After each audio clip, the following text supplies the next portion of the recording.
SER Podcast.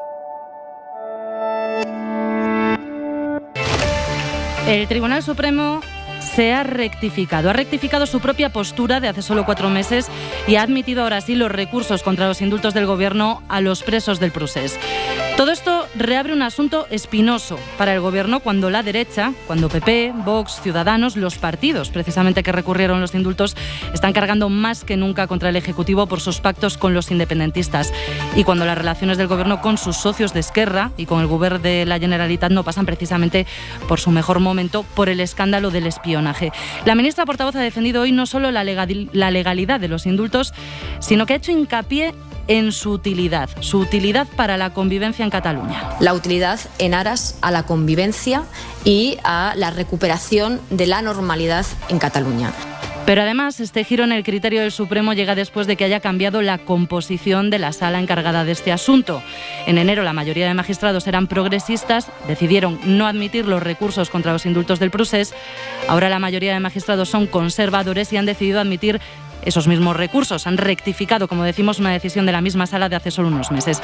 Así que han arreciado las críticas de los independentistas contra la politización, dicen, de la justicia, sobre todo en lo que tiene que ver con ellos, y con reproche al PSOE incluido de Gabriel Rufián. Bueno, que se presentan a las elecciones los jueces. Creo que hay una parte del Poder Judicial, del Estado profundo, el Deep State, como se ha venido a llamar, que le ha declarado la guerra a unas ideas, a unos partidos, pero también es cierto que no podemos blanquear la actitud del PSOE en todo esto. El PSOE podría hacer muchísimas más cosas, que no hace, nunca ayuda. Nunca ayuda, según Rufián, que ha descartado, eso sí, que esto vaya a afectar a la mesa de diálogo. El nuevo líder del PP, de uno de los partidos que han recurrido esos indultos, cree todo lo contrario. Dice Alberto Núñez Feijóo, preguntado por este asunto, que es muy bueno que haya una clara separación entre política y justicia. El Supremo lo que ha dicho es que lo admite a trámite y que estudiará el recurso. Veremos a ver qué es lo que dice el Tribunal Supremo. Pero es muy bueno en una democracia la separación de poderes. Si los poderes se confunden, si los poderes se mezclan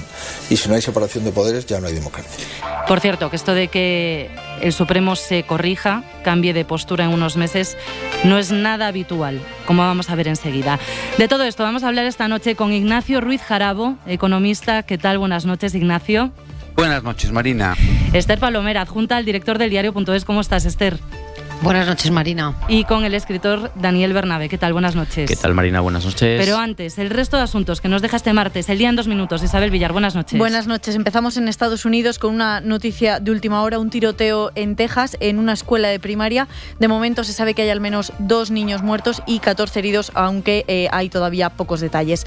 Aquí en España, Sanidad ha elevado hoy a 51 los positivos por viruela del mono. La mayoría están en Madrid, que pide al Ministerio acelerar la compra de vacunas para la viruela ante el crecimiento de casos. Enrique Ruiz Escudero es el consejero de Sanidad. A veces la verdad es que es un poco decepcionante, ¿no? La poca velocidad que está teniendo el Ministerio y sobre todo que es una crisis sanitaria y que tenemos que actuar con rapidez. Andalucía también lo pide, lo hablarán mañana Sanidad y Comunidades en el Consejo Interterritorial. Mañana vuelve también del Foro de Davos de Suiza el presidente del Gobierno. Desde allí, Pedro Sánchez ha reconocido hoy que España no es inmune a las consecuencias de la guerra, pero afirma que la economía española está conteniendo los daños mejor que otros países. Por lo demás, es día de acuerdo político en Cataluña. Esquerra, Junts, el PSC y los comunes han pactado una nueva ley sobre el catalán en la escuela para responder a la sentencia del Tribunal Superior de Justicia que obliga a que el 25% de las clases se den en castellano. La propuesta que han acordado los 4 partidos, eso sí, no fija porcentajes, incluye el catalán como lengua vehicular y el castellano aparece en el texto como lengua curricular. Esto significa que serán los centros los que decidan cuánta enseñanza imparten en cada lengua. Y sin salir de Cataluña, la Fiscalía y los Mossos investigan si los familiares de las 2 jóvenes de Terrassa asesinadas este fin de semana en Pakistán participaron de alguna forma en el crimen, bien al engañarlas para ir al país donde las torturaron y las mataron, bien organizándoles el matrimonio concertado que ellas habían rechazado. Ese rechazo, según la policía pakistaní, desencadenó su asesinato a manos de otros familiares. En Terrassa hoy han guardado 1 minuto de silencio por estas 2 hermanas. Según ha podido saber la SER, los Mossos han detectado este año otros 4 casos de matrimonios forzosos en Cataluña. En 3 de ellos, las chicas eran menores de edad, las casaron en Pakistán, Marruecos, Mali y la India. Andrea García es jefa de la Unidad Central de Atención a las Víctimas de los Mossos. Es una forma más de violencia machista y como tal, pues la rige pues el sometimiento, el miedo, la represión, el control. Por eso es tan importante el poder detectarlo a tiempo, porque ya no es solo el hecho de casarte, sino es el hecho de vivir sometida, ¿no?, también a otro tipo de maltrato. Y un apunte más fuera de España, el primer ministro húngaro Viktor Orbán ha declarado esta tarde el estado de emergencia en Hungría por la guerra de Ucrania. En realidad el país ya vivía desde hace 2 años en estado de emergencia por la pandemia, pero ese decreto iba a decaer este mes, así que ahora Orbán usa la guerra para alargar la excepcionalidad. Afirma que con esta medida pretende proteger los intereses de Hungría, podrá así gobernar por decreto. Orbán, que sigue bloqueando, lo vamos a ver esta noche, el embargo al petróleo ruso que está negociando Europa, la Unión Europea. Gracias, Isa. Hacemos una pausa rápida y vamos con todo. Empieza Hora 25.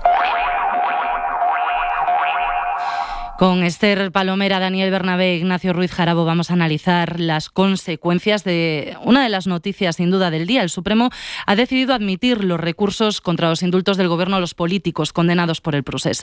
Vamos a entrar primero en los detalles de esta decisión con la que el Supremo corrige lo que resolvió hace solo 4 meses.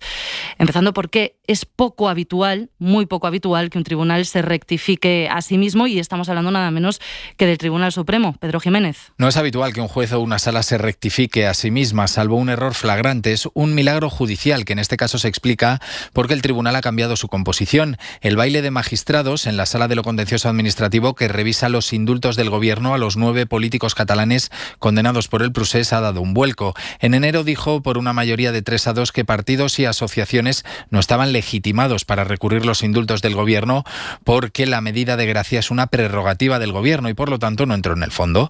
Ahora que han salido 2 magistrados y han entrado otros 2, la Sala ha pasado de tener una mayoría progresista a otra conservadora, que es lo que ha hecho que se enmiende a sí misma. Con esta decisión, el Alto Tribunal anuncia que será en sentencia donde se resolverá si los recurrentes, entre ellos el PP, Vox y Ciudadanos, están o no legitimados para recurrir los indultos. Así que un milagro judicial después de un cambio en el equilibrio entre magistrados progresistas y conservadores en la sección del Supremo que se encarga de este asunto. Pero ¿qué puede suponer en la práctica que ahora sí el Alto Tribunal haya admitido los recursos del PP y Vox, entre otros, contra esos indultos? Es una de las preguntas que nos hacemos hasta ahora. ¿Hasta qué punto existe la posibilidad de que el Supremo anule esa medida de gracia y los políticos independentistas condenados tengan que volver a la cárcel? La decisión de este martes no presupone que los indultos del Gobierno se vayan a anular, aunque hay precedentes en este sentido. El Supremo ha anulado indultos por falta de motivación, que es la única vía de control que tiene para esta medida de gracia. El más sonado, el del kamikaze, que acordó el Ministerio de Justicia de Alberto Ruiz Gallardón. No parece probable que ocurra en este caso. El exministro de Justicia, Juan Carlos Campo, motivó hasta la extenuación los indultos de los 9 presos del procés, uno por cada uno de ellos, con decenas de folios que se resumen en que era una medida necesaria para restablecer la convivencia en Cataluña después del referéndum ilegal del 1 de octubre. Los 9 informes se dividían en 3 bloques. El primero recogía antecedentes de los presos y su comportamiento durante la condena. El segundo, los aspectos jurídicos que analizan la medida de gracia en la Constitución y las leyes. Y aquí dentro recordaban que se trataba de un acto legal y discrecional que no exigía el arrepentimiento. El tercer apartado estaba dedicado a la justificación de la propuesta, a la utilidad pública de la medida. La utilidad pública de esos indultos, gracias Pedro, es la que ha defendido también con más ahínco la ministra portavoz Isabel Rodríguez, a la que la rectificación del Supremo la ha pillado en plena rueda de prensa después del Consejo de Ministros. El caso es que aunque finalmente el Alto Tribunal no devuelva a la cárcel a los presos independentistas, este giro del Supremo da alas a los partidos que recurrieron los indultos, al PP, a Vox, a Ciudadanos, cuando más están cargando las tintas precisamente contra el Gobierno por sus pactos con los partidos independentistas. Resucita un asunto incómodo, espinoso para el Gobierno, que no pasa precisamente por su mejor momento tampoco en las relaciones con esos socios, ni con Esquerra ni con la Generalitat, por todo el lío del espionaje, y no hay fecha todavía para la reunión entre Pedro Sánchez y Pere Aragonés, que en el PSOE muchos asumen ya que no va a ser hasta después de las elecciones andaluzas. Inma Carretero, buenas noches. ¿Qué tal? Buenas noches. Hoy en el Congreso, entre los grupos de la izquierda, hemos oído más de un comentario sobre la politización del Supremo, que es lo que han criticado en público los independentistas, pero en privado también lo ha hecho algún dirigente del PSOE, que admiten que es un tema que erosiona a los socialistas en Andalucía en plena precampaña. Es en clave electoral en la que están inquietos el del PSOE, porque en la Moncloa insisten en que la rectificación del Supremo no supone presupone que se vaya a tumbar la medida de gracia del Gobierno a los presos del procés. De hecho, insisten en el argumento de la utilidad que ha puesto sobre la mesa en rueda de prensa la portavoz Isabel Rodríguez. Que el Gobierno defiende la legalidad de todas sus actuaciones, de todas, y además, en el caso de la situación de los indultos, no solamente la legalidad, sino la utilidad. La utilidad en aras a la convivencia y a la recuperación de la normalidad en Cataluña. Según la portavoz, es incontestable que en Cataluña había un gran problema, que ya no lo hay, eso ha subrayado en rueda de prensa, donde se ha reafirmado en la apuesta por el diálogo del Gobierno, aunque sigue en el aire esa reunión del presidente del Gobierno y de Pere Aragonés, en la que querían acercar posiciones tras la crisis por el espionaje con Pegasus. Hoy comentaba un dirigente del PSOE que tras el recurso de PP, Vox y Ciudadanos, Esquerra debería tener claro ya cuál es la alternativa con lo que está jugando cuando pone al Gobierno frente al precipicio, eso dicen, rechazando normas como la reforma laboral. Bueno, pues un milagro judicial, nos decía Pedro Jiménez, que no presupone la anulación de los indultos, pero que ya tiene sus consecuencias, nos acaba de contar Inma. Daniel Bernabé, empiezo por ti. Yo creo que esto es embarrar, fundamentalmente. Embarrar una situación que tenemos que atender a qué es lo que ha ocurrido desde la concesión de los indultos. Los indultos se conceden presuponiendo que los condenados no iban a reincidir en su actitud. La realidad que hemos podido ver todos es que los políticos y líderes sociales que protagonizaron el intento independentista de 2017, una vez que han sido indultados, en todo este año no han tramado un nuevo complot independentista, no han reincidido en su actitud, con lo cual el indulto se presupone correcto, al menos en la predisposición que había alrededor del mismo, ¿no?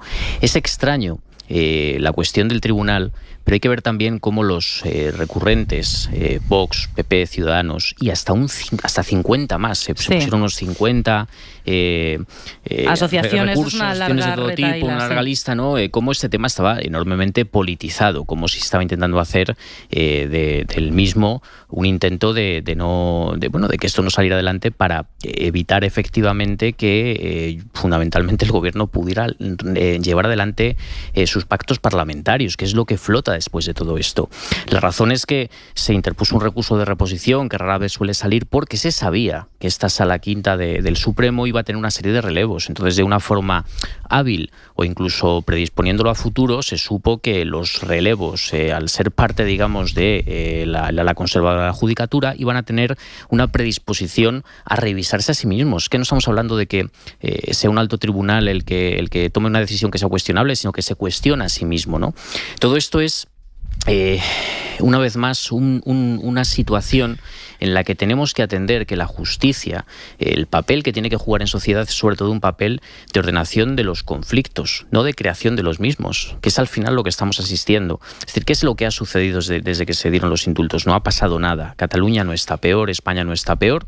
Sin embargo, esta decisión, que probablemente hay que decir que no llega a ninguna parte, porque en el fondo lo que se está estudiando ahora es si los que recurrieron son legítimos para recurrir, va a llegar a alguna parte, ¿no? No tiene pinta de que esto vaya a ocurrir, ¿no? Porque sería una situación extremadamente compleja, pero ya tendremos otra vez, justo por cierto, antes de las elecciones andaluzas, todos son casualidades, un momento en el que otra vez pues se parece que se pone en tela de juicio esta situación.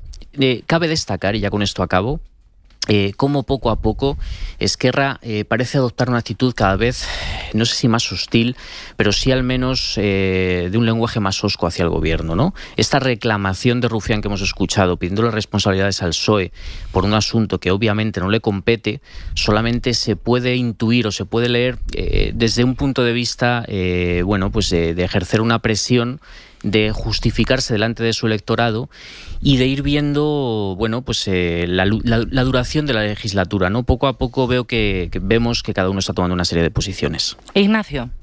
Sí, bueno, yo empiezo coincidiendo con lo que habéis dicho en la presentación y con lo que ha dicho Daniel respecto a que no se ha puesto de momento en cuestión en absoluto si la adecuación a la legalidad del indulto, de los indultos, ¿no? Efectivamente, lo único que se ha puesto en cuestión, o mejor dicho, lo que se está rectificando es la legitimación de los recurrentes. En esa línea, y olvidándome ahora del entorno y del momento y de la coyuntura, yo creo que es positivo, pero es positivo incluso para aquella parte de la sociedad española que está a favor del indulto, ¿no? Porque es bueno, habiendo una parte de la sociedad que considera que no es adecuado, es bueno que se aclare si efectivamente es adecuado a norma o no. Y que en vez de que resulte simplemente excluida ese análisis judicial por una cuestión de carácter procedimental. Con lo cual yo creo que, haciendo abstracción del momento coyuntural o al que se refiere Daniel, yo creo que es positivo, con carácter general para todos, que pueda finalmente el Supremo decidir sobre el fondo del asunto, ¿no? Inquietos. Luego yo creo... Sí, perdona, Ignacio, que pensaba que habías terminado. Sí, por favor. Quiero decir que aquí me interesan mucho las reacciones que se han producido, ¿no? Me ha parecido muy sensata la reacción de la portavoz del Gobierno. Es decir, el portavoz del Gobierno lo que ha dicho con toda tranquilidad es que el Gobierno considera que actuó legalmente y que está, por tanto, tranquilo respecto al futuro de que pueda llevar el procedimiento, ¿no? Perfecto. Chapó. Me parece también, aunque es una cosa, en fin, un déjà vu, lo que ha dicho Núñez Feijóo, ¿no? La separación de poderes, pues claro, faltaría más. Ahora, me parece completamente improcedente las declaraciones de Rufián y de otros líderes independentistas, ¿no? Que han sacado a pasear el término represión, esa acusación al PSOE o al gobierno o a los dos de no haber hecho lo que podría haber hecho. Yo no sé qué piensa Rufián que podría o debería haber hecho el PSOE o el gobierno en relación con una decisión judicial, ¿no? Entonces, de nuevo, aquí vuelve a producirse pues que los partidos mayoritarios y constitucionalistas, bueno, pues yo creo que en mi opinión juegan adecuadamente a lo que es las reglas del juego del Estado de Derecho, y por el contrario los nacionalistas catalanes independentistas no acaban de situarse en el marco en el que hay que jugar, ¿no?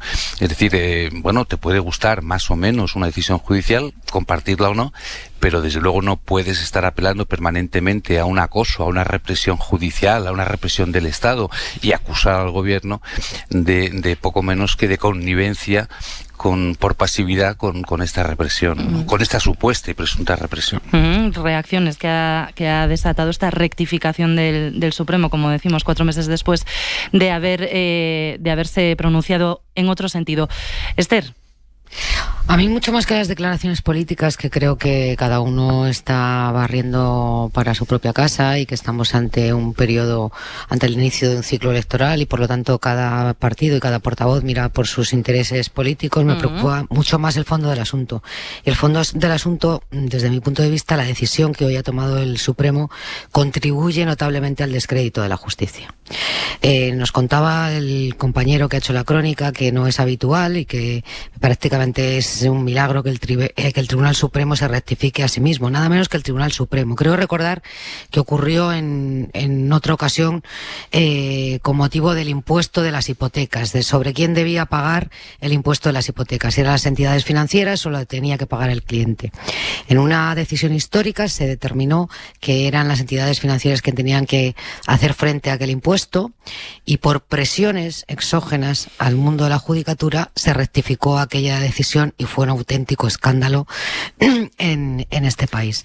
Yo creo que lo que ha ocurrido hoy... Un matiz, Esther, no era tanto quién tenía que pagarlos, que al final eso no se cambió, sino si era retroactiva la decisión del Supremo, es decir, si era nulo desde que estoy hablando del impuesto de actos jurídicos documentados. Sí, a eso me refiero. Bien. Pero que el Supremo primero dijo, el artículo de reglamento es nulo y por tanto todas las liquidaciones hechas que pagó el contribuyente, el deudor, desde la modificación reglamentaria deben ser devueltas, y la rectificación fue decir, no, de acuerdo, es nulo, y a partir de ahora lo va a pagar los bancos. Bueno, porque eso suponía el desembolso que suponía para las entidades financieras. Sobre la retroactividad el cambio fue la retroactividad. Era una decisión más político-económica que jurídica, desde mi punto de vista. Y en esta ocasión vuelve a ocurrir exactamente lo mismo. A mí me parece que esto abunda, como decía, en el descrédito de una justicia que cambia una decisión histórica por motivos estrictamente políticos, pues es decir, por el cambio en en la mayoría de un tribunal, lo cual, por mucho que traten de explicarlo, no se entiende. Continúo por decir que esto de apelar continuamente a lo que piensa la sociedad española, yo no sé lo que piensa la sociedad española en su conjunto. Sí creo que este no es un asunto que preocupe en este momento a los ciudadanos. No está reflejado en ningún sondeo, no se escucha en la calle, y recordemos que cuando se concedieron los indultos, el debate previo a cuando se estaban estudiando los indultos, se iba a romper España, el gobierno iba a jurar del artículo 2 de la Constitución, etcétera, etcétera, etcétera. Bueno, todo eso pasó y es una decisión política, como corresponde a los gobiernos, porque tienen esa atribución reconocida por la Constitución española, asumida con bastante normalidad en la sociedad. ¿Por qué llega ahora? Yo creo que Daniel ha dado en el clavo. Llega ahora porque estamos a las puertas de una campaña electoral donde la derecha española vuelve a utilizar el asunto de Cataluña como arma electoral. Por lo tanto, a mí me parece tremendamente escandaloso. Quiero decir, puede Rufián decir lo que diga, el gobierno hacer las valoraciones que quiera, la derecha volver a llevar al escaparate político el tema de la nación, la nacionalidad y todos estos asuntos que en tiempos les fueron rentables desde el punto de vista electoral. Pero a mí, sinceramente, me parece un escándalo lo que ha pasado hoy en el Supremo. Y dicho esto, luego que los tribunales no se quejen cuando la sociedad desconfíe de las resoluciones judiciales. Ignacio. Sí, solamente un par de cosas muy breves. Una, yo lejos de flagelarme porque algún recurso de reposición se estime, creo que faltaría más. Es decir, es que si no, ¿para qué vale? ¿Pero cuál es el fondo? ¿Por qué? ¿No? ¿Por qué se estima el recurso de reposición? Bueno, pues porque los jueces... ¿Por qué se estima? Porque ha habido un cambio. Porque ha habido un cambio de mayorías. Porque si recordamos lo que dijo en la resolución la primera decisión del Supremo, lo que dijo la Sala es que el Supremo no era el marco donde los partidos políticos tenían que dirimir sus diferencias. Esto fue exactamente lo que dijo el Tribunal Supremo cuando se pronunció respecto a los indultos. Es decir, estaba absolutamente en contra, y creo que es expresión literal del Supremo, de la judicialización sistemática de sus decisiones, de la politización sistemática de las decisiones. Es decir, que ahora, porque haya un cambio de mayorías y que la mayoría sea conservadora, que se pretenda otra vez abrir este debate en el marco político y que esto llene de contenido una campaña electoral, a mí sinceramente me parece un disparate. Y de hecho, Esther, apuntando a esa línea, dentro de la anterior resolución en el que no se legitimaban estos recursos, se estimaba también que es que estos indultos afectaban a una serie de personas en concreto, porque los partidos políticos pretendían que, puesto que al parecer afectaba a todo el país, a España, ellos tenían la capacidad de interponer esos recursos. En representación de efectivamente, toda la sociedad. Esto es el cambio que ha habido ahora. Y el cambio es netamente, no voy a decir sospechoso, pero sí extraño, en el sentido de que cuando hay un relevo en un tribunal, suele haber algo que prima, que es el respeto a la doctrina anterior. Es muy raro que los jueces se corrijan de una forma tan tajante, normalmente, porque además son aspectos o asuntos que van dejando una jurisprudencia, van dejando una forma de operar, y es raro que en el primer momento en que exista un cambio se estime un recurso que va justo en contra de lo que se opinó en enero. Es que, bueno, pues a lo mejor en 15 años puede haber cambiado de una u otra forma el ambiente judicial, pero en tan pocos meses, al final, hay una... Es complicado, no es complicado adjetivar a los jueces. Yo me tengo cuidado al hacerlo, Daniel, generalmente, pero es que es extraño, cuanto menos. No, pero Daniel, la doctrina jurisprudencial se consigue con 2 sentencias, ¿vale? Sobre hechos idénticos y 2 sentencias con el mismo criterio. No, por tanto, no se está cambiando la doctrina. No había doctrina jurisprudencial todavía en el Supremo. Sí, pero... ¿Vale? Y después, hombre, vamos a ver, yo no creo, en contra de lo que parece que pensáis vosotros, que lo que influya sea la ideología conservadora o progresista de los jueces que en cada caso han resuelto. No lo creo tanto, llamarme ingenuo, ¿eh? Pero si así fuera, bueno, pues entonces, perdonadme, pero ¿por qué van a ser más legítimas las opiniones de los que ideológicamente sean progresistas que de aquellos que ideológicamente sean conservadores?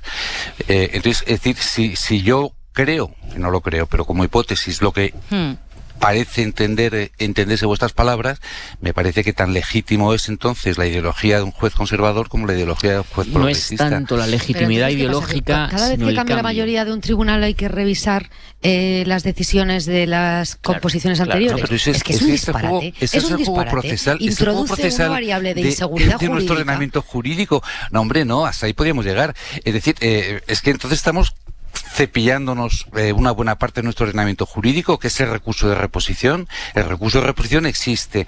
Y bueno, por la circunstancia, los avatares del momento, resulta que cuando ha de resolverse el recurso de reposición, ha cambiado la composición de la sala. Por eso ya no se puede cambiar el criterio previo. Sabemos que el recurso de reposición en general es un recurso que tiene muy poco éxito. Desafortunadamente. Pero es que eso es lo malo para nuestro ordenamiento jurídico. Yo ya no hablo solamente de temas judiciales, hablo con carácter general. Lo ha tenido. Eso es lo que la gran queja de los abogados, hombre, yo ahí he trabajado, ahora estoy jubilado, pero he trabajado en ese sector. La gran queja de la abogacía española es que el recurso de reposición precisamente muchas veces es inútil, porque los que han dictado el acto es que ni se preocupan de revisar los argumentos que han utilizado. Entonces, hombre, no nos quejemos de que por una vez sí que sirve para algo un recurso de reposición. Yo creo que ahí hay una cierta contradicción. No podemos quejarnos de que el Estado sea sensible a unas reflexiones nuevas que le hace el administrado, ¿no? De verdad, ese argumento no lo puedo comprar. Decía Ignacio, decía Esther, que contribuye al descrédito de la justicia. Es cierto que entre las críticas que hemos escuchado hoy, Esquerra, por ejemplo, o el presidente aragonés también ha denunciado, la justicia española está altamente politizada. Sin entrar a si es coincidencia o es una consecuencia de que haya cambiado la mayoría, el equilibrio de mayorías en la Sala del Supremo que decide sobre este asunto, no sé si piensas, por ejemplo, Ignacio, que contribuye efectivamente a que hay una sensación de que hay una cierta politización o que las decisiones de algo tan importante como la justicia dependen de esas mayorías. Yo creo que, insisto, llamarme ingenuo, pero creo que por lo general no. Sí, en algunos temas de carácter más, no sé, seguramente si hubiéramos hablado o si estuviéramos hablando del aborto, sí que la ideología puede pesar mucho. Pero en un tema como este yo pienso que es mucho más, efectivamente, el derecho. Lo que pasa es que, claro, el derecho no es una ciencia exacta y, por tanto, efectivamente hay posiciones diferentes y de hecho, las sentencias no son siempre por unanimidad, con lo cual quiere decir que, al margen de ideologías, dos jueces, analizando el mismo caso, tienen criterios diferentes, ¿no? Yo creo que la posición, insisto, me ha gustado mucho lo que ha dicho la portavoz del Gobierno, y me ha gustado, no tanto porque era más sencillote, más simplón, lo que ha dicho Núñez Feijóo. Lo que me ha parecido horroroso es la posición de los nacionalistas catalanes, pero bueno, es su victimismo de siempre, ¿no? El Estado va contra ellos, el Estado los quiere asesinar, el Estado los quiere matar. Bueno, no juguemos a eso, no les demos la razón, ¿no? Yo, de todas formas, Rufián exactamente no ha dicho eso. Y eso es interesante de ver, porque los independentistas catalanes pueden exagerar, pueden, digamos, tomar una actitud algunas veces de adjetivo inflado, pero el gran problema, y nos encontramos un gran problema que no atañe solamente a este caso, sino que lleva ocurriendo toda esta legislatura, es si el Poder Judicial de este país, sectores del Poder Judicial de este país, están emancipados de sus funciones y están actuando no como un contrapeso al Poder Legislativo y Ejecutivo, sino como un sustituto del mismo. Esto es, en líneas generales, el pesar que está en una parte, no sé si de la sociedad española, pero sí me atrevo a decir... Daniel, yo personalmente lo creo. O sea, yo creo fundamentalmente que desde hace 2 años, desde el inicio de esta legislatura, en este país hay una emancipación de algunas partes del Estado contra un gobierno que, siendo un gobierno igual de legítimo que el resto que hemos tenido, desde el primer momento se ha enfrentado a una serie de maniobras espectrales, oscuras, opacas, que han tenido además siempre dos líneas de actuación: o una situación social extremadamente virulenta por situaciones como la pandemia, en la que realmente pues estábamos en un estado de shock, donde se plantearon en un momento determinado, junto con otros ámbitos de nuestra sociedad, maniobras entre los meses de abril y junio del año 2020 extremadamente extrañas. Y luego la otra línea ha sido siempre apelar desde el minuto 1, desde que se iba a votar la conformación en el Parlamento, la línea de confrontar con los independentistas catalanes para evitar que esa mayoría parlamentaria saliera adelante. Enseguida te dejo que retomes, Daniel, y os doy la palabra, Ignacio, Esther, pero tenemos una noticia triste que acabamos de conocer. Ha muerto la conocidísima fotógrafa Oukalele a los 65 años, Premio Nacional de Fotografía. Dani de la Fuente, buenas noches.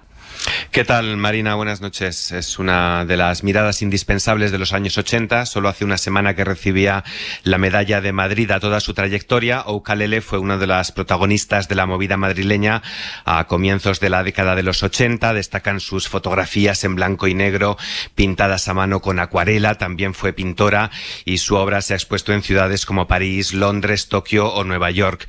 Es Premio Nacional de Fotografía en 2005, como decías. Bárbara Allende Gil de Viezma, que es como se llamaba, ha muerto en Madrid un mes antes de cumplir 64 años. Gracias, Dani. Hora 25. Marina Fernández. Recordamos esa noticia triste de última hora, noticia de esta noche. Ha muerto la fotógrafa Oukalele, a punto de cumplir los 65 años, Premio Nacional de Fotografía, una noticia por la que hemos interrumpido la tertulia. Estábamos hablando de las consecuencias y de las reacciones a la decisión del Supremo de admitir, ahora sí, de rectificarse y admitir los recursos contra los indultos a los presos independentistas. Daniel, estabas tú en el uso de la palabra, te he tenido que interrumpir. Nada, brevemente para dejar paso a Ignacio y a Esther. Simplemente quería decir que lo que estaba comentando en torno a esta emancipación de determinada parte del Poder Judicial, no quiero que se entienda como una conspiranoia o como una narración de unos poderes oscuros que se confabulan. Eso es un fenómeno que ocurre algunas veces en determinados países. En Latinoamérica es bastante conocido. Lo extraño es que ocurra, digamos, en España, en países de nuestro entorno, que realmente lo que estamos hablando es que el Poder Judicial, siguiendo habitualmente, digamos, incluso líneas dentro de lo legal, constantemente pone palos en las ruedas a la actitud, lo que es el funcionamiento normal de los otros dos poderes del Estado. Y es aquí cuando nos encontramos el problema, ¿no? Es decir, una utilización de la justicia, digamos, con una línea política. Es algo técnicamente, digamos, muy difícil de demostrar, pero que, digamos, que si vamos viendo en perspectiva, y cuando acabe esta legislatura tendremos más datos para confirmarlo, veremos en comparación con otras si este Poder Judicial se ha comportado de una forma correlativa a los años anteriores o ha habido realmente un cambio. Ignacio. Bueno, no sé qué estadística nos puede llevar finalmente a esa conclusión, ¿no? Pero vamos, yo insisto, soy ingenuo al respecto y además me apetece y me gusta ser ingenuo, ¿no? Yo no digo que no haya un juez, lo hay sin duda, ¿no? Conservador y progresista, que en algún momento se deje llevar por su ideología frente a lo que es el ejercicio imparcial de su función. A mí me cuesta mucho pensar y prefiero quedarme en la ingenuidad que en su generalidad el Poder Judicial, el conjunto de nuestros jueces, ejercen su función conforme a derecho, tal como ellos lo entienden. Evidentemente el ser humano falla y como el derecho no es una ciencia exacta, pues caben efectivamente varios criterios y varias opiniones diferentes, ¿no? Yo no creo tanto en esa praxis más generalizada que dice Daniel, no lo creo, y además si lo creyera, y me imagino que tú te sientes así, entonces, Daniel, me sentiría tremendamente incómodo, porque sería, en mi opinión, sería tremendamente grave, ¿no? Que el Poder Judicial de un país funcionara así. Es que más que incómodos algunos estamos asustados. Esther, cierro contigo. No, a mí me parece muy interesante lo que apuntaba Daniel, porque yo creo que efectivamente este gobierno, desde hace tiempo, sus dos socios tienen asumido que se enfrentan a la resistencia de sectores conservadores del Estado, y una de ellas es la cúpula del Poder Judicial, o lo que está pasando también en algunos momentos con las fuerzas de seguridad, con el mundo empresarial. Es decir, cada vez que un gobierno de izquierdas, que normalmente gobierna con sesgos heredados, cuando intenta cambiar algunas realidades del país, ya pueden ser laborales o políticas o de cualquier otro orden, se enfrenta a mucho ruido, y ese ruido no solamente lo hace la oposición en el Parlamento, sino también las fuerzas y cuerpos de seguridad del Estado, la justicia, determinados medios de comunicación y también las organizaciones empresariales, ¿por qué no? Y yo creo que son movimientos que se producen desde aquellos sectores sectores que están consolidados y que mayoritariamente son conservadores y que se sienten amenazados por una política de izquierdas. Esto es así.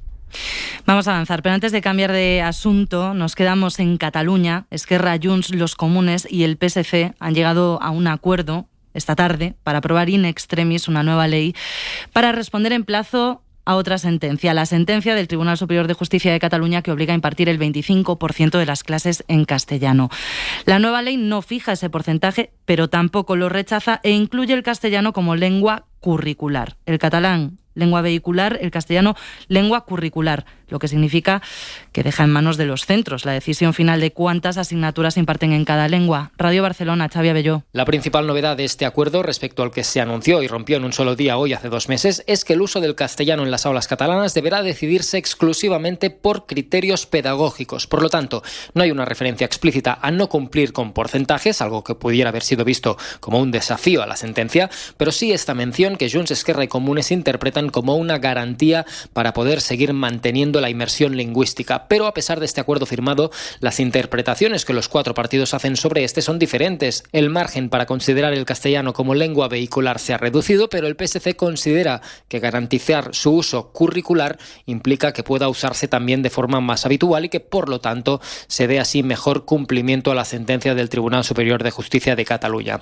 Esta ley se debatirá ya mañana a primera hora en el Parlamento y se votará definitivamente el viernes, a pocos días de agotarse el plazo para ejecutar la sentencia. En los próximos días, además, el Gobierno aprobará en paralelo un decreto para asumir la responsabilidad última de las decisiones que en esta materia puedan adoptar los directores de cada escuela o instituto.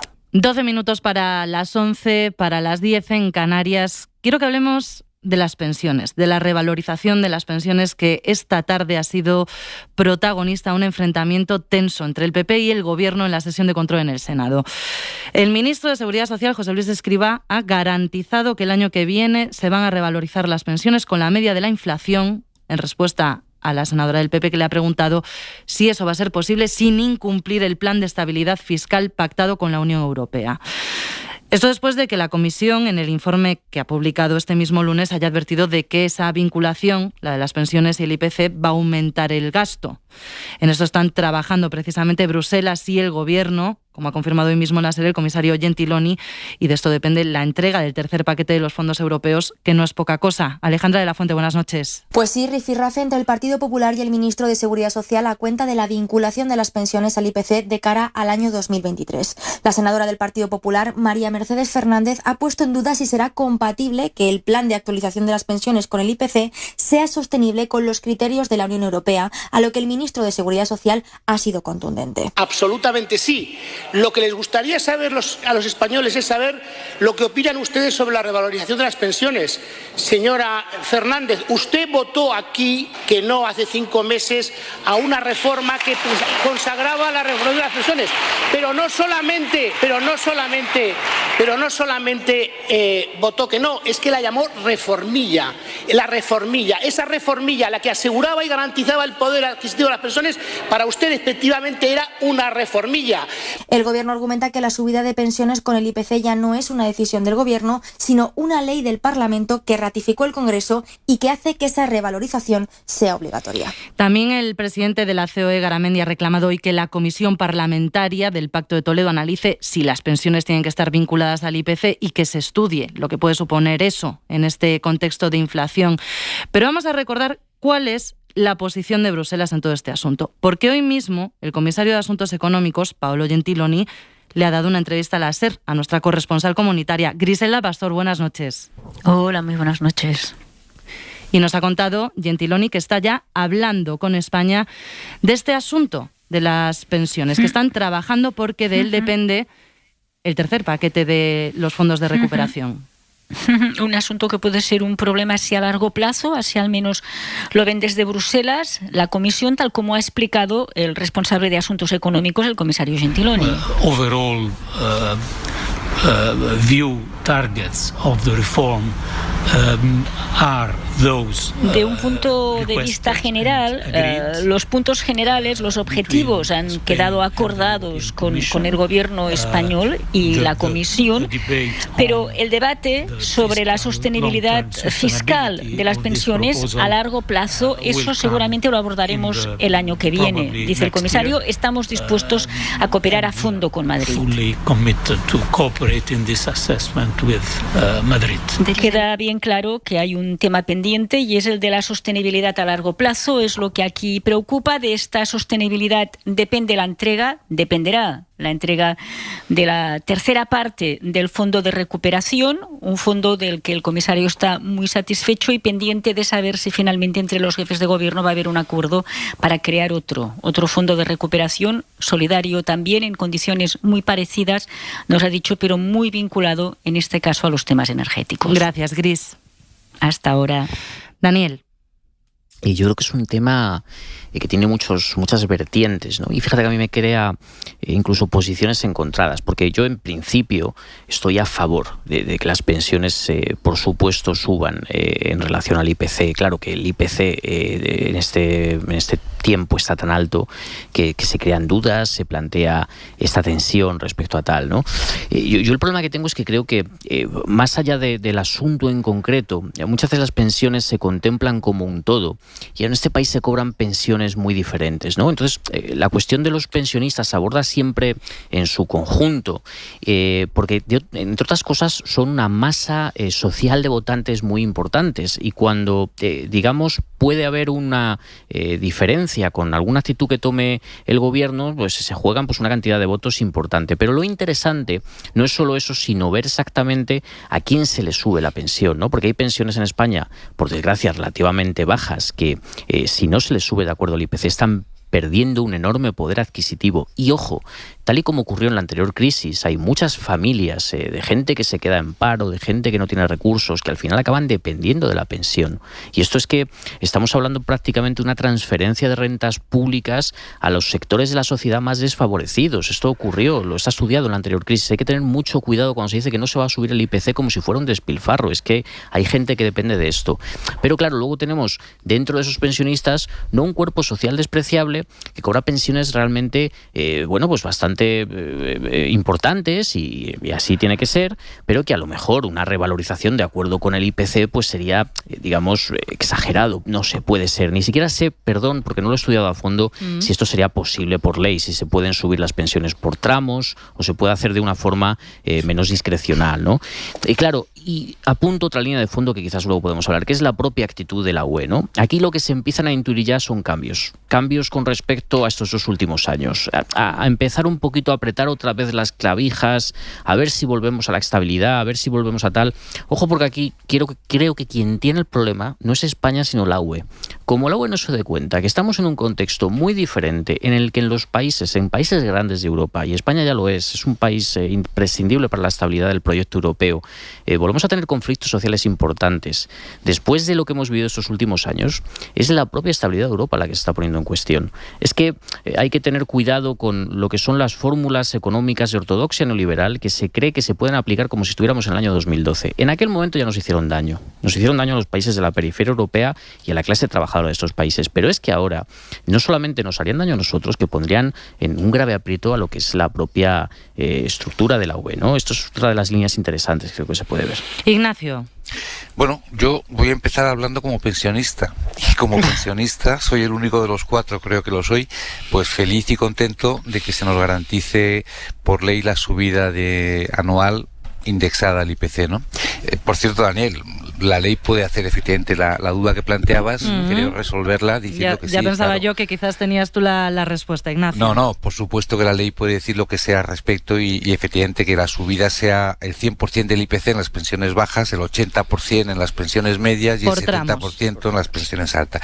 Por supuesto que lo podría hacer la ley. Como planteaba Daniel, que sería quizás conveniente. Por supuesto, la ley lo puede hacer. Bueno, yo no sé si es conveniente o no, porque yo soy partidario del sistema de capitalización de las pensiones y eso sería contrario a lo que estamos hablando, ¿no? Lo que dice Daniel es más propio de un sistema de reparto, que es el problema histórico que tienen las pensiones en España, y yo creo más en el sistema de capitalización. Pero bueno, a lo que voy, como pensionista encantado de que se nos garantice la indexación anual al IPC, pero como pensionista futuro y como español, lo que quiero es que eso no ponga en peligro la sostenibilidad del sistema, ¿no? Hombre, yo creo que hay cuando menos dudas razonables de que sí puede ocurrir así, ¿no? Dudas razonables que las ha puesto encima de la mesa no ya la Unión Europea, sino el propio ministro Escrivá, ¿no?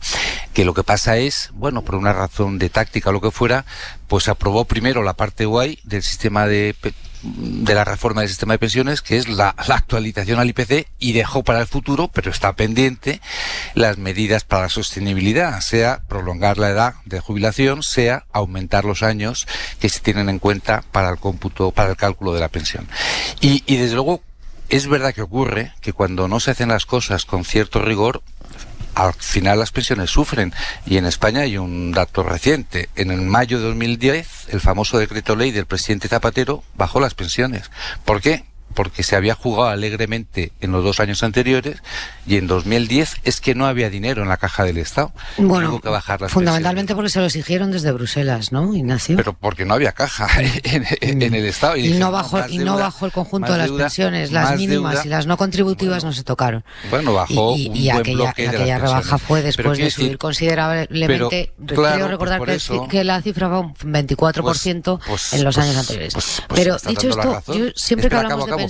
Si me estás dando la razón, es decir, cuando las cosas se hacen y no se tienen bien calculadas, pues al final es cuando se pone en peligro el sistema de sostenibilidad.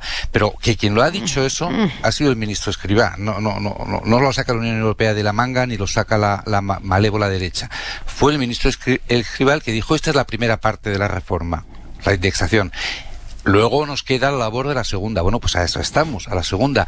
Yo, mira, creo que Escrivá, más allá de otra cosa, es un tío técnicamente muy capaz, y yo estoy convencido que está trabajando él y su equipo para conseguir efectivamente esa sostenibilidad. Claro, garantizar la sostenibilidad tiene alguna pega, porque evidentemente es la parte menos guay de la reforma, pero yo estoy convencido que están trabajando y que es necesario hacerlo, porque si no, antes o después el sistema puede hacer crack. Esther. Bueno, yo creo que a veces nos hacemos trampas en el solitario. Yo siempre digo que cuando hablamos de pensiones necesariamente tenemos que hablar también de salarios. Los salarios en este país son mucho más bajos que la media europea, por lo tanto, a mayor salario, mayor contribución al sistema, y este debate nunca se abre de una forma sincera, ni en el Parlamento ni en ninguna tertulia, y yo creo que una cosa lleva a la otra. Yo en principio estoy a favor, claro que estoy a favor de que se revaloricen las pensiones de acuerdo al IPC, porque durante mucho tiempo y en las últimas crisis los más castigados han sido efectivamente los pensionistas, y no solamente los más castigados, sino los que han conseguido mantener a flote a sus familias, ayudando en la medida de sus posibilidades a que los hijos y los nietos que se quedaban en situación de desempleo pudieran sobrevivir. Por lo tanto, yo creo que después de 30 o 35 años trabajados es muy merecida esa subida.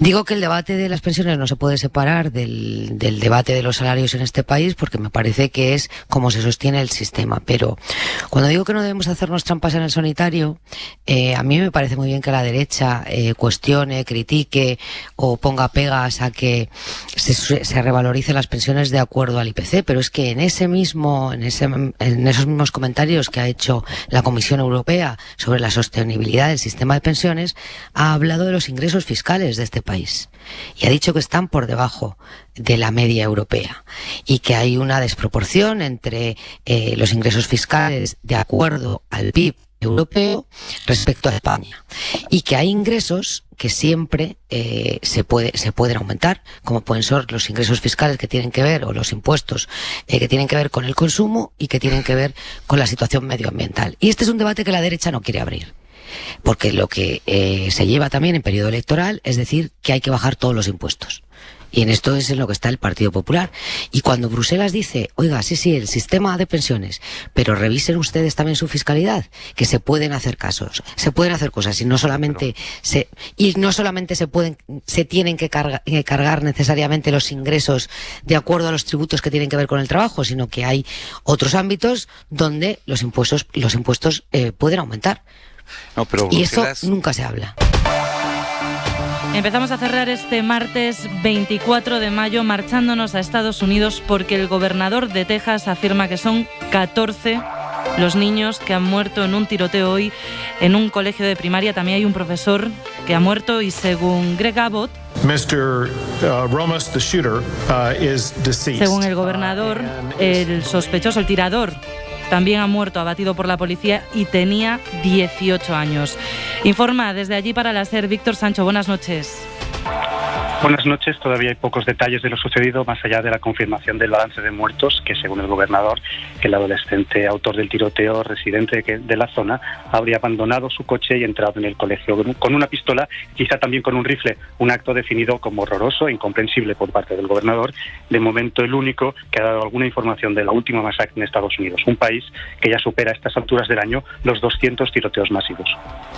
15 muertos, 15 víctimas a manos de un chaval de 18 años, según el gobernador de Texas.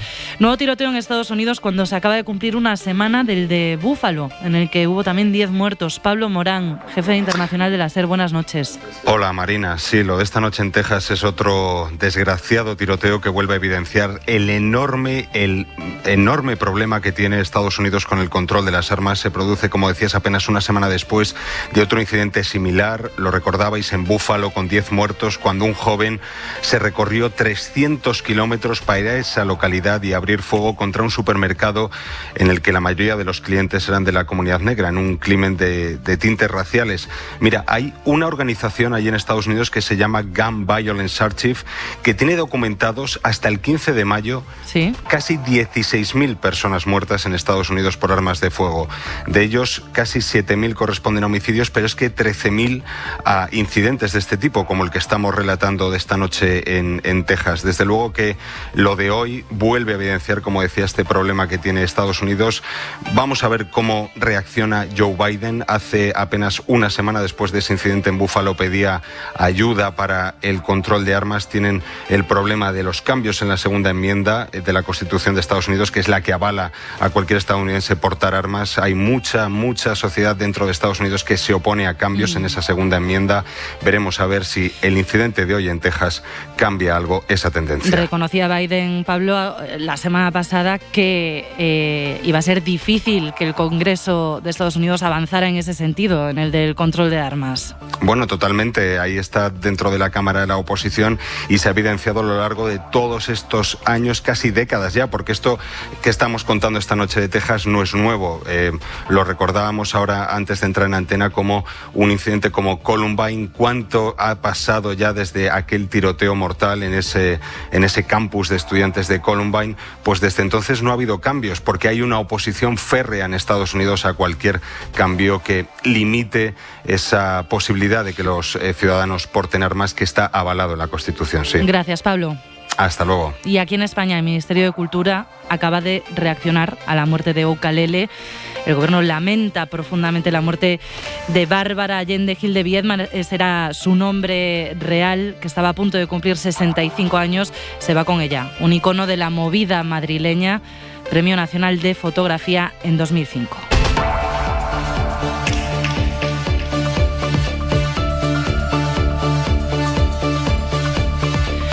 La ropa para mañana, Jordi Carbó, buenas noches. Buenas noches, nos tendremos que abrigar más que hoy. Mañana a primeras horas va a hacer frío, incluso en algunos puntos costeros o en grandes ciudades.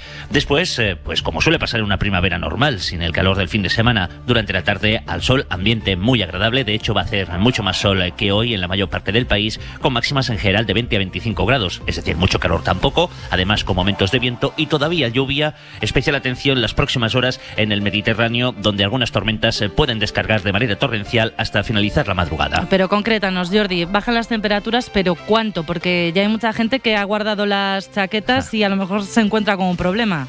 cada año tenemos que recordar, ¿no? Lo de hasta el 40 de mayo no te quites el sayo. Y para que nos hagamos una idea, si cogemos Andújar, en la provincia de Jaén, que es la población que alcanzó la temperatura más alta en el episodio de calor del fin de semana, 42 grados, mañana tendrán 12 de mínima, es decir, 30 grados de diferencia en pocos días. Pero es que además esperamos que esta próxima noche en los Pirineos nieve a partir de 1500 metros y también mañana a primeras horas, sobre todo en Castilla y León, especialmente al norte, en zonas agrícolas hay riesgo de alguna helada, pero sin preocuparse demasiado porque no van a ser persistentes. Los próximos días volverán a subir las temperaturas.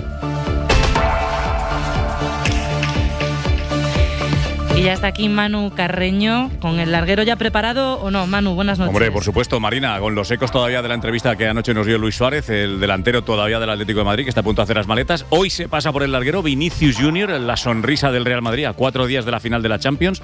El sábado en París, con temperaturas frías también, Real Madrid-Liverpool. Y hoy le preguntaremos, entre otras cosas, si está contento de que finalmente Mbappé, que en teoría iba a ocupar su puesto en el Real Madrid, se haya quedado en París. Así que enseguida hablamos con Vinicius. A ver qué dice, lo escuchamos en el larguero. Adiós, gracias, Manu. Chao. Hora 25.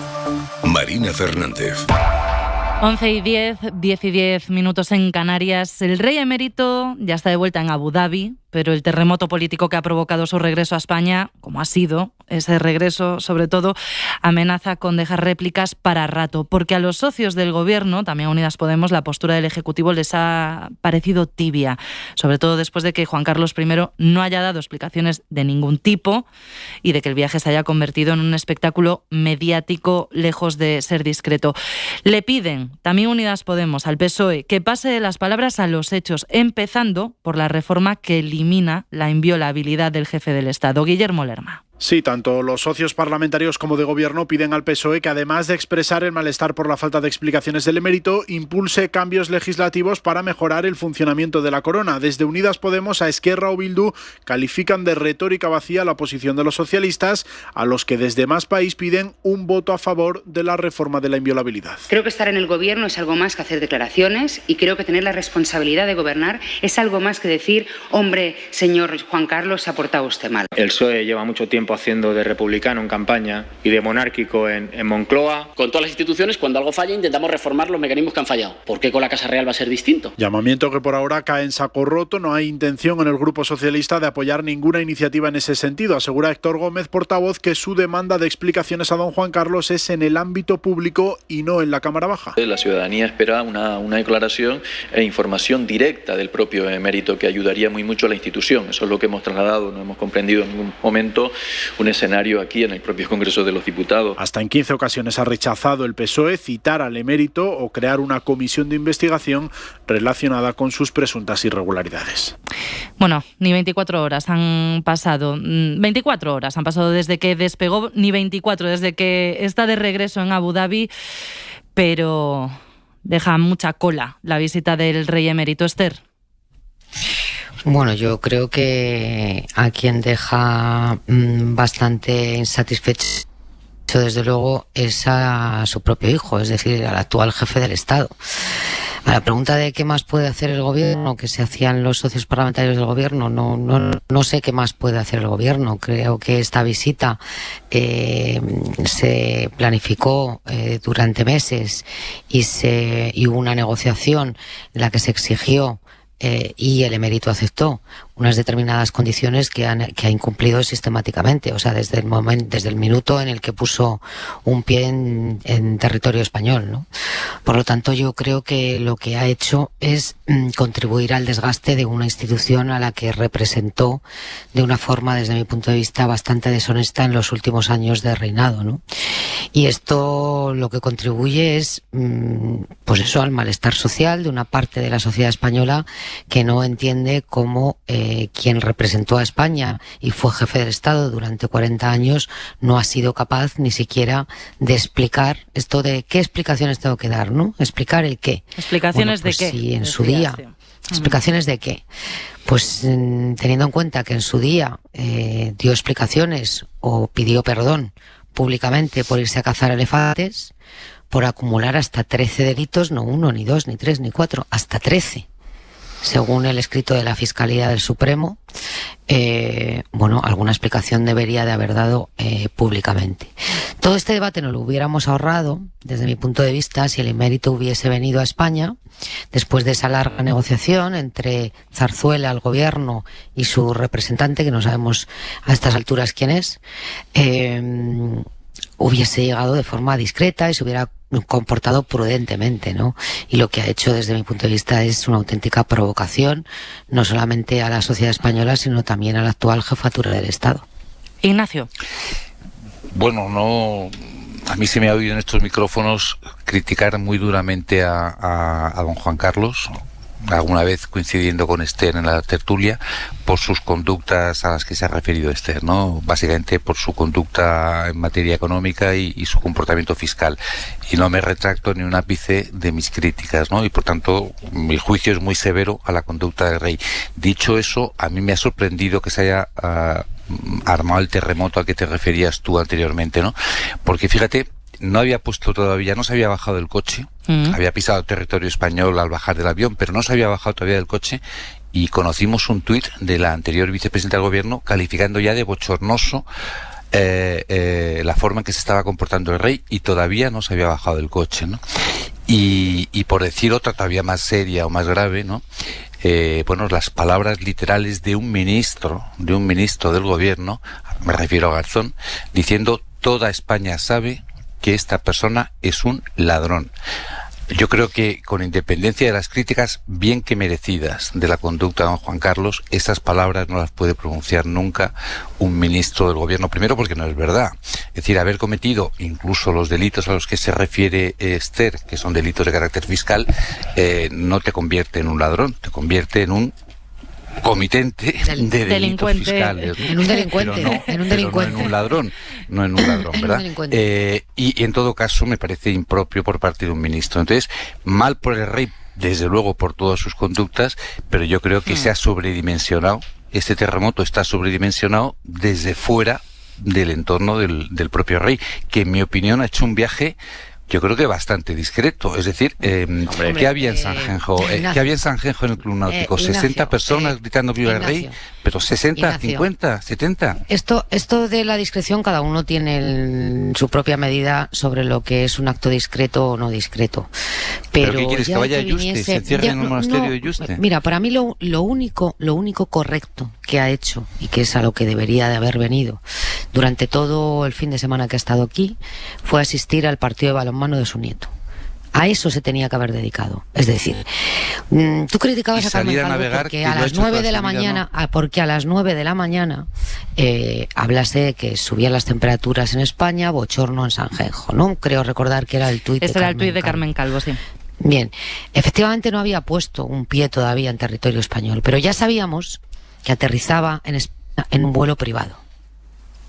En un vuelo privado, regalo o un préstamo de un amigo de los que tiene en Abu Dhabi, lo cual ya contraviene el propio código deontológico aprobado por el actual jefe del Estado a los miembros que pertenecen a la familia real. Y nos guste o no nos guste, no es familia real. A mí me gusta poco. Perdona, no es familia real. Perdóname, ¿es familia real? No, familia real. No, es familia real. La familia real, de acuerdo al decreto que aprobó el gobierno en mayo de 2010, la componen los actuales reyes de España, don Felipe, doña Leticia, sus hijas, el emérito y la emérita. Esa es la familia real. Entonces, ya presentarse en un avión privado que contraviene el propio código ético aprobado por la institución a la que todavía representa, porque forma parte de ella. Es que si no fuera familia real, este debate no lo estaríamos teniendo. Es que no lo estaríamos teniendo. Y de la misma forma que se le retiró, con funciones cero, de la misma forma, con funciones cero, disculpadme un momento, en el Estado, Ignacio. y con mira, si no tiene ingresos funciones, del Estado, disculpadme un momento. Hay que atender y no tiene asignación constitucional, no tiene por qué ser familia real. Es que sí que solamente hay que atender. Pues estará equivocado el decreto, será un error, pero tiene funciones cero. ¿Pero cómo va a estar equivocado, Ignacio, si se metió expresamente? Pero será, si tú dices que no teniendo funciones no debía estar Consejo Familiar Real, como no tiene funciones... Tratamiento y honores, Ignacio. Sí, tratamiento y honores, este es el debate. Si lo debe de mantener. Disculpa, pero me parece un circunloquio las funciones y si la visita tuvo tal o cual contenido. Vamos a atender a la nota de la Casa Real que salió ayer. Eso era un festival de la elipsis y el circunloquio y el eufemismo. Bueno, por supuesto. Y cómo no... Si no hubiera habido problemas, la nota no hubiera sido así. Estamos hablando de que era una nota que prácticamente tenía un párrafo describiendo a la anterior reina, si tenía COVID, si dónde se situó, si tal, porque no quería entrar al fondo de la cuestión, que era exactamente aquellos acontecimientos que después de Abu Dhabi afectaron a la sociedad española, que me parece además una elipsis maravillosa. Yo como escritor lo aprecio, como ciudadano no tanto. ¿De qué estamos hablando? Estamos hablando que este señor, y lo decía la semana pasada y lo sigo diciendo ahora, el primer objetivo que tenía que haber tenido este viaje no era haber sido de regatas ni ver a su nieto. El primer objetivo que tenía que haber tenido este viaje era haber comparecido en Zarzuela y haber pedido perdón por lo que hizo, porque no se nos ha dado una sola explicación. Y, por cierto, tenía que haber asumido públicamente, algo que tampoco se ha dado explicación, el por qué el actual rey y su heredera eran parte de la fundación a la que iba el dinero saudí. Ese es el problema. Es que estamos hablando de algo muy serio. Es que parece que estamos hablando de un señor que se fue de por ahí de viaje a conocer el mundo y que ahora ha vuelto. El problema no lo hemos tenido ni el gobierno, ni los que somos republicanos, ni la izquierda. El problema lo ha tenido esta propia monarquía y esta propia Casa Real.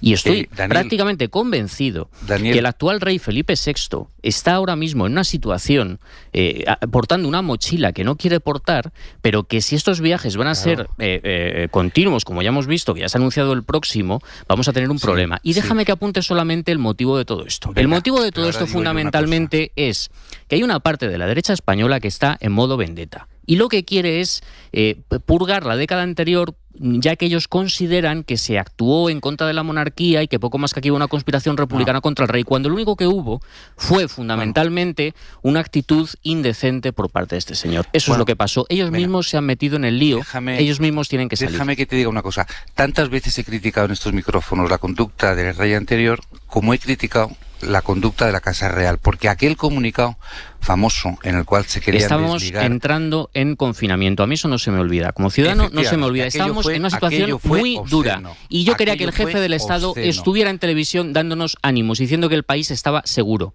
Eso es algo que no se nos debe olvidar y a mí me duele como ciudadano. El momento en el que sacan ese comunicado, la Casa Real fue obsceno y el contenido también. Y ahora estamos hablando de que si fue de regatas. Claro, es que tenemos una memoria muy floja. Que se decía que se renunciara a una herencia a la que no se puede renunciar porque no existe. Que se decía además que había puesto en conocimiento de autoridades, con lo cual emborronaba a otras autoridades el conocimiento de los presuntos actos delictivos de su padre, sin decir que autoridades, con lo cual hacía ahí una sombra de tal. Quitaba la asignación presupuestaria de su padre, me parece muy bien, pero sin devolver al Estado el importe de la asignación que restaba a su padre. O sea, fue un conjunto de cosas infumables, pero de la Casa Real. En ese caso no fue el padre. Es decir, el padre tiene su culpa. Y yo lo he dicho y lo mantengo.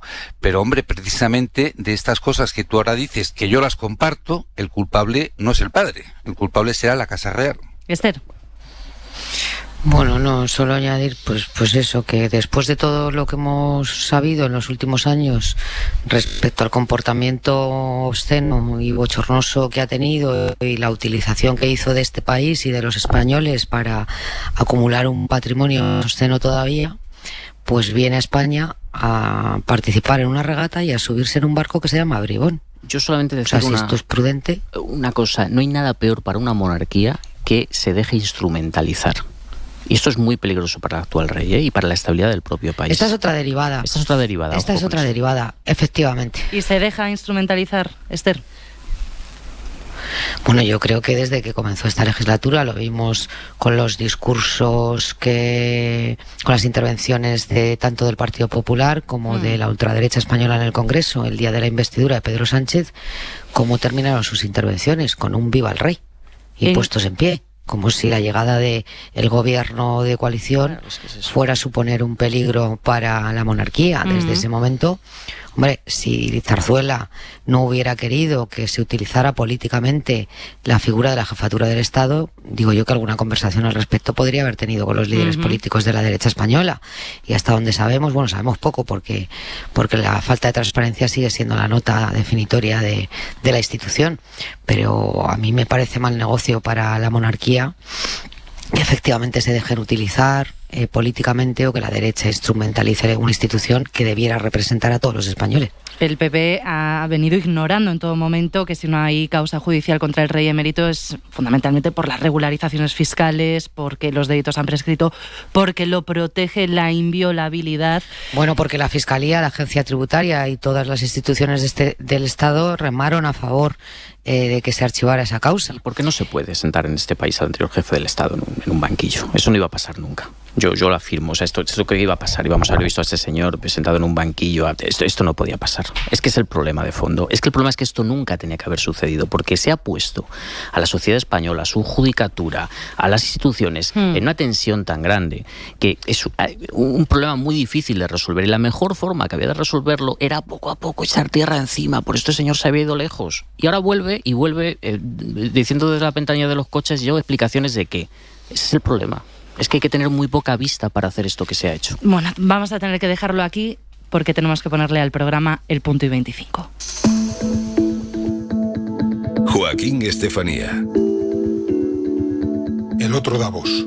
Todos los años, durante una semana, las élites políticas y económicas mundiales se reúnen en Davos, una estación de esquí de los Alpes suizos, para hacer ostentación de su poder y convivir con quienes les parecen iguales a ellos y con quienes aspiran a serlo. También todos los años hay un acontecimiento paralelo que refleja el otro Davos. Lo protagonizan los estudios de la organización no gubernamental Oxfam, que procuran poner el acento en el lado oculto de la prosperidad y cambiar la agenda pública. En esta ocasión, el informe de Oxfam se ha titulado de modo explícito «Beneficiarse del sufrimiento» y pone nombres y apellidos concretos a los sectores y las dinastías familiares que han salido ganando extraordinariamente con la pandemia de la COVID y sus consecuencias económicas. Los grupos farmacéuticos, energéticos, alimentarios y tecnológicos son los protagonistas de los beneficios gigantescos. Elon Musk, el hombre más rico del mundo, es tan poderoso que si perdiese el 99% de su riqueza, seguiría formando parte del 0,0001% de la cúspide del planeta. Esta es otra forma de pornografía. La riqueza extrema corrompe los sistemas políticos. Punto y 25. Pues Daniel Bernabé, Esther Palomera, Ignacio Ruiz Jarabo, muchísimas gracias por estar esta noche en Hora 25. Y enhorabuena a Prisa Audio, a Ser Málaga y a los premios Ondas Globales. Que no os he preguntado, si sois oyentes de podcast. Por supuesto. Seguro que sí. Sí. Seguro que sí. Pues ya habrá más Ondas Globales de los podcasts. Hasta aquí Hora 25. Mañana vuelve con toda la actualidad y el análisis Aimar Bretos. Como siempre, ha sido un placer. Hasta la próxima. Suscríbete a Hora 25. Todos los episodios y contenidos adicionales en la app de Cadena SER y en nuestros canales de Apple Podcast, Spotify, iVoox, Google Podcast y YouTube. Escúchanos en directo en la SER de lunes a viernes a las 8 de la tarde.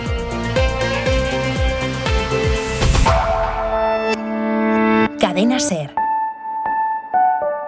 La radio.